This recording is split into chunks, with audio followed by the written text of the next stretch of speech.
Cuomo has been trying to rid New York of its reputation as a high-tax state and has put limits on tax increases by local governments, reducing their ability to meet their often rising obligations. The smoothing policy is intended to make it easier for them to raise money without raising taxes. And at stake is whether the $176 billion state pension fund will be able to fully meet its obligations, or instead be used as a piggy bank for municipalities who haven't budgeted or raised money well enough to meet their present obligations. Though New York's pension system is 87% funded, one of the best in the country, the smoothing program may undermine its future health, critics said. New York has traditionally been a good state as far as funding policy goes, but they have in recent years shown that they are willing to take steps backwards, said Josh McGee, a pension expert at the Laura and John Arnold Foundation, a policy group that's expressed concern about the fiscal dangers presented by pension plans for public employees. Giving deferrals in the short run just means you have to come up with more money in the long run.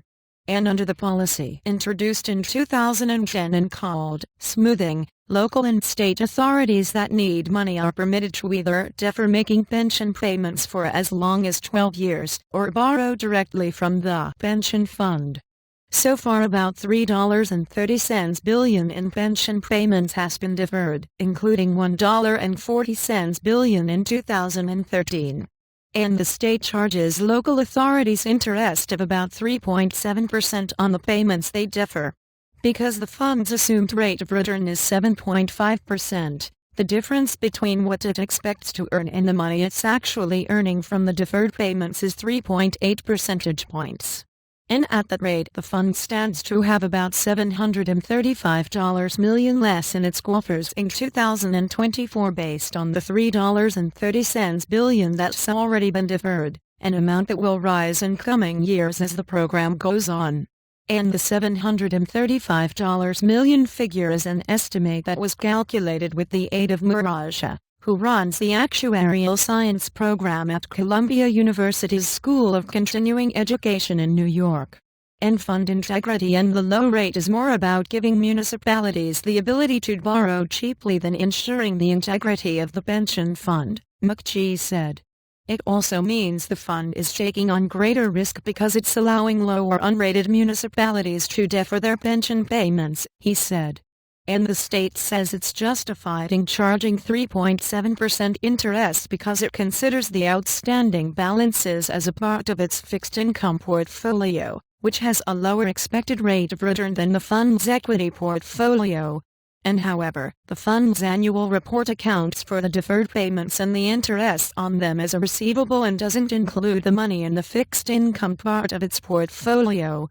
That matters because of the fund's asset allocation mix, which as of March 31 devoted 54.5% to equities and 27.2% to fixed income securities, with the rest divided between real estate, private equity and other investments.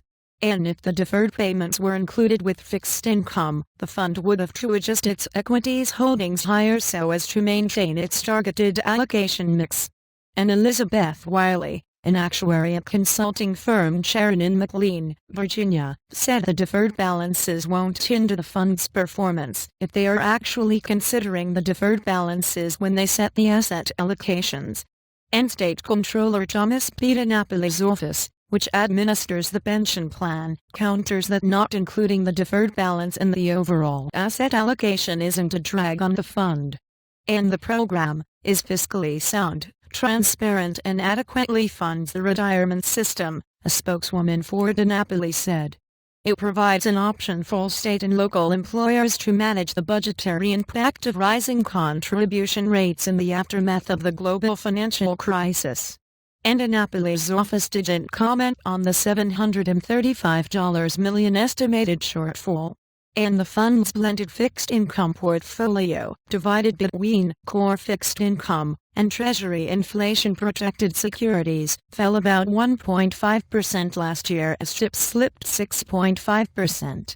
Its blended equities gained about 20.3%, led by its U.S. stock holdings.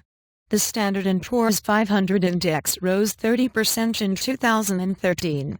and cheaper money, and some local authorities that use the smoothing program said they could get money cheaper if the state allowed them to sell pension bonds. And we are forced to borrow at a higher rate than we would if we could go to the market, said Westchester County Executive Rob Astorino, who is the Republican nominee for state governor in this year's election.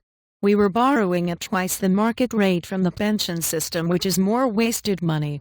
And Westchester County estimates it will defer $104 million in total and would save $10 million over 13 years if it could issue bonds instead of using the state's plan, even though bonds covering pension costs are usually taxable.